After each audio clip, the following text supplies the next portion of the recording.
বলছি আমাকে দালাল বানাবেন না, আমি বলেছি একজন কলিগ যখন আমাকে ডাকবে তার এলাকায় আমি গান গাইতে গেছি, তো তখন ইলেকশনের টাইম। মমতাজের জায়গা, মমতাজ আমাদের বন্ধু মানুষ, এটা তো অস্বীকার করার কোনো উপায় নেই, সে যে আমাদের বন্ধু। এখন মনে করো আমাদের বন্ধুদের মধ্যে 10 জনের মধ্যে একজন যদি কোনো দোষ করে, সেটা তো আমার গায়ে পড়বে না, এটা তার ব্যাপার। সে কি করেছে এটা সে দায়িত্ব সে নেবে, আল্লাহর কাছে জবাব সে দেবে। তবে আমার বন্ধু হিসেবে আমি ভোট চেয়েছি, তার মার্কা যখন নৌকা ছিল, নৌকায় ভোট চেয়েছি, তাতে কি হয়েছে?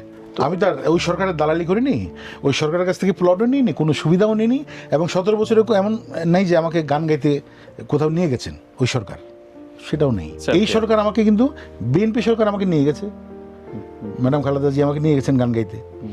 তো কিছুটা হলো আমি একটু ভোট চেয়ে কিছুটা ঋণ শোধ করেছি।